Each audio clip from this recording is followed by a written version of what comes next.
every child is an individual, obviously, and that they all have different learning styles, and certainly a visual and kinesthetic learning style is something which what we're doing with CMT actually helps support us very well.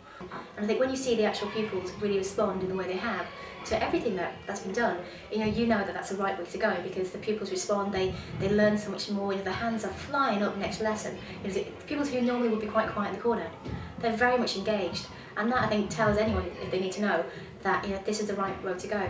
So he actually only had 3 lessons with a very difficult group to turn things around and to try and motivate them.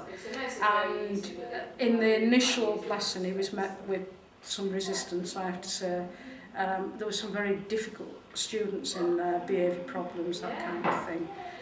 But it was amazing, I could not believe it. Within the second lesson, he kind of had them eating out of the palm of his hand, and the work that they produced in 3 lessons was just amazing. I was absolutely flabbergasted with it.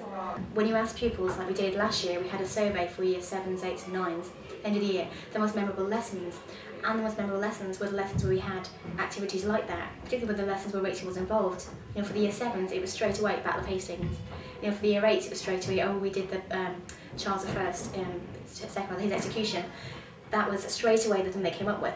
So I think just their response shows you, and I think it's why you feel more comfortable doing it with another class, even though Rachel isn't there with you in the next class, you're kind of using the techniques she's taught you, and you feel that bit more confident to do that. Whereas before you kind of feel, if this all goes pear-shaped, I'm not really too sure about what I'm going to do, but you know that it's going to be okay.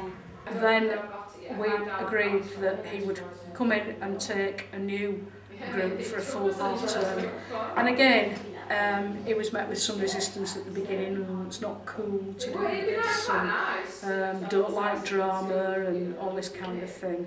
But after ironing out a few initial difficulties, it's been really good. The majority of the students are getting an enormous amount out of it, and it's fun, they're enjoying it. Part of the problem is that people will sometimes think, if I bring this person in, my classroom control will go, when in fact, if anything, the opposite is true. The minute you give ownership to children to control their learning, and you're putting them into a situation where it is controlled and it is kind of guided, well guided, you're actually asking for some of the best lessons you're going to ever teach. And I think the fact that the students call her Rachel, and I think the staff, that there's no threat. There's no threat in that happening at all. And I think staff have started to learn actually it's not such a scary thing. So it's just taking the leap, really. I like to see them enthusiastic and excited. Mrs. Scruggan, miss. Is he coming today? No, not today, Sam. Alright, what happened with that Robin then? As if I've got the answers. But yeah, that's really lovely to see them like that, animated.